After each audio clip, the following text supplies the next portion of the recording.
नमस्कार साथियों। आज बात करेंगे तहव्वुर राणा की। वो तहव्वुर राणा जो भारत की धरती पर अब तक के सबसे बड़े आतंकी हमले यानी 26/11 का जो मुंबई हमला था उसमें एक सह अभियुक्त यानी को कंस्पिरेटर के रूप में रिकॉर्ड किया गया है। हमारी जांच एजेंसी एनआईए ने जिन 9 लोगों पर मुंबई हमले की साजिश का पूरा केस चार्जशीट तैयार किया उसमें एक नाम तहव्वुर राणा का भी है। तो कौन है ये तहव्वुर राणा और क्या भूमिका है उसकी मुंबई हमले भारत के ऊपर किए गए सबसे बड़े आतंकवादी हमले में?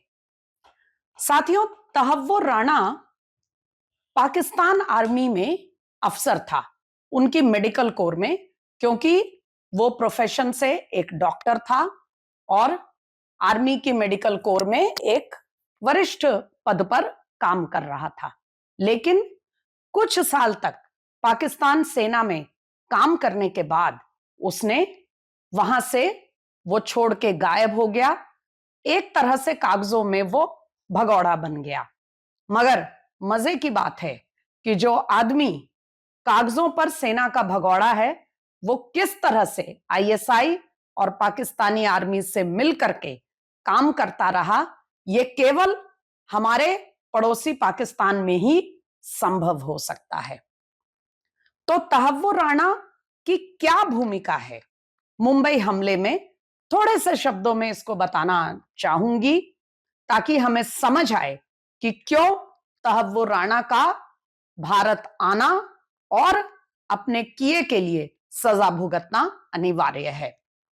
तो साथियों, जब तहव्वुर राणा ने पाकिस्तानी सेना से वो मुक्त हुआ, छोड़ दिया और वहां से वो कनाडा चला गया। उसकी पत्नी भी डॉक्टर हैं। कनाडा में उसने ट्रैवल की और ट्रैवल से ज्यादा समझिए कि इमिग्रेशन सर्विसेज देने की एक कंपनी खोली, एक सर्विस इमिग्रेशन सर्विसेज कंपनी, जो कि पाकिस्तान के लोगों को बड़े आसानी से कैसे विदेशों में जाया जाए, कनाडा, यूएस वगैरह में, और कैसे वहां इमिग्रेशन उनको आसानी से दिलवाया जाए, इसका धंधा वो करने लगा।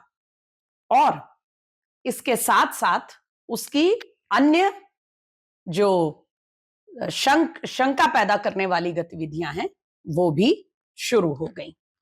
अब यहां से शुरू होती है बात मुंबई हमले में उसके इन्वॉल्वमेंट की। तहव्वुर राणा जब स्कूल में पढ़ता था तो एक और पाकिस्तानी आतंकवादी डेविड कोलमैन हेडली, जिसके कि पिता पाकिस्तानी थे और मां अमेरिकी थी, डेविड हेडली भी उसके साथ एक ही स्कूल में पढ़ा करता था और ये दोनों मित्र थे। डेविड हेडली के बारे में आप सब बहुत अच्छी तरह जानते हैं।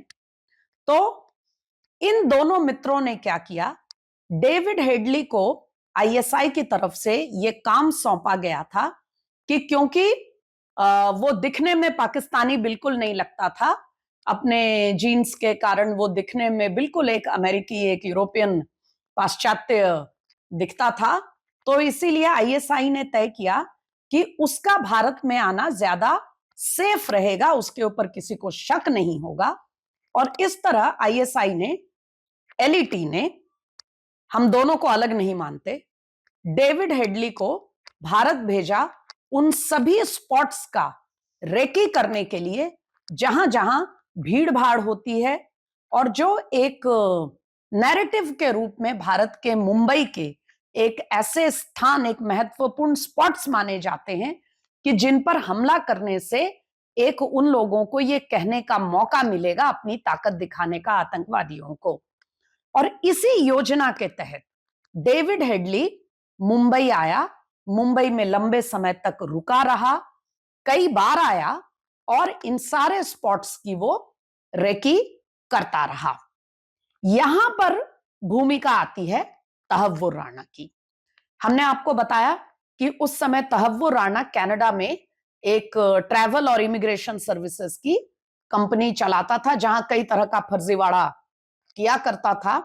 और उसने डेविड हेडली को फर्जी नाम, फर्जी रिकॉर्ड और दस्तावेजों के आधार पर उसको उसका पासपोर्ट और दूसरे उसकी आइडेंटिटीज बना के दी और भारत आने में उसको मदद की ताकि उस पर किसी को शक ना हो और कहीं ऐसा ना हो कि कोई विदेशी नागरिक आके अलग अलग स्थानों पर क्यों घूम रहा है, क्यों, क्या, किस उद्देश्य से आया है।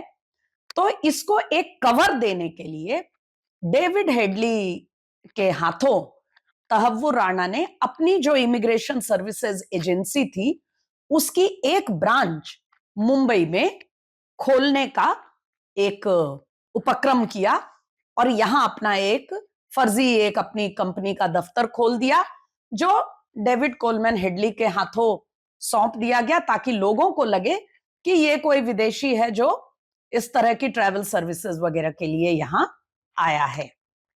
तो यानी मुंबई हमले के पहले जो पूरा ग्राउंड वर्क किया गया, रेकी की गई, जो कि डेविड हेडली ने खुद आकर मुंबई में किया, उसमें सबसे बड़ा उसको जो फैसिलिटेट करने वाला था वो तहव्वुर राणा था।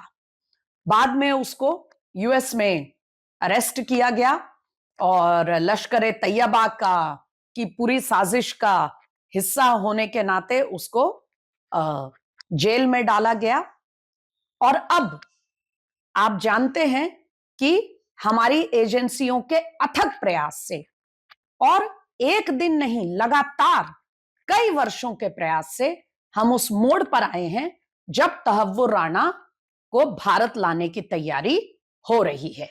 ये जो पूरा हमारी एजेंसियों का अथक प्रयास है साथियों, इसको बहुत थोड़े में निचोड़ मैं कहूं तो आप ये समझ लीजिए कि लगातार वो सारे डॉक्यूमेंट्री एविडेंस, वो सारा बैकग्राउंड तैयार करना जिससे कि ये स्थापित हो सके कि तहव्वुर राणा की भूमिका कितनी खतरनाक थी इस पूरी साजिश में, और फिर एक एक करके बार बार यूएस के तमाम अदालतों में जा जाकर हमारे पक्ष को मजबूती से पेश करना। आप जानते हैं कि राणा ने यूएसए में कोई अदालत का दरवाजा नहीं छोड़ा जहां वो खुद को बचाने का प्रयास न करे, और अंततः कुछ हफ्तों पहले जो समाचार आया कि फाइनली यूएस के सुप्रीम कोर्ट ने उसके प्रत्यर्पण को, उसके एक्स्ट्रेडिशन को हरी झंडी दे दी और अभी अभी प्रधानमंत्री के अमेरिका दौरे में साझा जो प्रेस कॉन्फ्रेंस हुई उसमें डोनाल्ड ट्रंप ने प्रधानमंत्री के साथ उनकी उपस्थिति में यह ऐलान किया कि उस बेहद वायलेंट आदमी को, ये शब्द थे डोनाल्ड ट्रंप के, उस बेहद वायलेंट यानी हिंसा करवाने वाले आदमी को हम भारत को सौंप रहे हैं। लेकिन साथियों, लेटेस्ट खबर अभी यह है कि राष्ट्रपति के ऐलान के बाद भी एक अंतिम रास्ते के रूप में सुप्रीम कोर्ट से भी मामला हारने के बाद अब तहव्वुर राणा ने ह्यूमैनिटेरियन ग्राउंड पे मानवीयता का आधार लेकर फिर से एक अपील दी है कि उसको भारत ना भेजा जाए, उसका प्रत्यर्पण न किया जाए, अमेरिका में ही उस पर मुकदमा चलता रहे। साथियों, जो आदमी भारत की भूमि पर आज तक के सबसे बड़े आतंकी हमले का दोषी है, जिसकी साजिश में सीधी भूमिका है उसकी, वो आज मानवीयता का आधार ले रहा है। जिस हमले में 166 लोग वहीं मारे गए, 200 से ज्यादा लोग घायल हुए, जिसमें कुछ लोग आज तक सामान्य जीवन नहीं जी पा रहे हैं, और 20 से ज्यादा हमारे अलग अलग एजेंसियों के सुरक्षा कर्मी बलिदान हुए।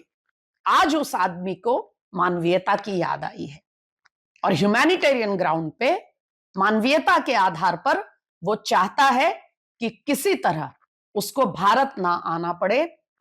साथियों, भारत की सरकारें थी जिन्होंने सिर्फ बचाया नहीं, विशेष विमान में बिठाकर, एक वॉरेन एंडरसन था, भोपाल की सबसे बड़ी औद्योगिक त्रासदी का जिम्मेदार, उसको विशेष चार्टर प्लेन से बाहर निकलवाया गया था। एक ओतावियो क्वाट्रोची था जिसको हमारी एजेंसियों के नाक के नीचे से सिर्फ भगाया ही नहीं गया, कानून ने जो उसके बैंक खातों को फ्रीज किया था उसको भी टॉप लेवल से कहलवाकर डीफ्रीज करवाया गया ताकि उसको पैसों की तकलीफ ना हो। और इन सब में सबसे बड़ा नाम, भारत का सबसे बड़ा आतंकवादी दाऊद इब्राहिम जब मुंबई से कानून के शिकंजे से बच के निकला तो उस समय के सक्रिय पत्रकार बताते हैं कि मुंबई और दिल्ली दोनों सरकारों की पूरी जानकारी और मर्जी से वो भारत से निकल गया, उसको निकलने दिया गया। लेकिन समय बदल चुका है साथियों। जो भारत के खिलाफ साजिश करेगा, हमारे देश की सुरक्षा पर टेढ़ी नजर रखेगा, उसको कानून का सामना करना पड़ेगा। हमारी एजेंसियों ने दिन रात एक करके पूरी दुनिया का चक्कर लगा के दस्तावेज, डॉक्यूमेंट्री एविडेंस और अन्य एविडेंस तैयार किया है। और यह अंतिम अपील का रास्ता भी देख ले तहव्वुर राणा, लेकिन इस बार तहव्वुर राणा बचना नहीं चाहिए, उसको अपने कर्मों का फल भुगतना पड़ेगा। और एक जिम्मेदार देश होने के नाते, एक सेल्फ रेस्पेक्टिंग राष्ट्र होने के नाते हमें भी यह सुनिश्चित करना ही चाहिए कि जो लोग उस कांड में, उस आतंकी हमले में बलिदान हुए, उनको न्याय दिलवाने के लिए यह कितना अनिवार्य है। आज इतना ही। जय हिंद।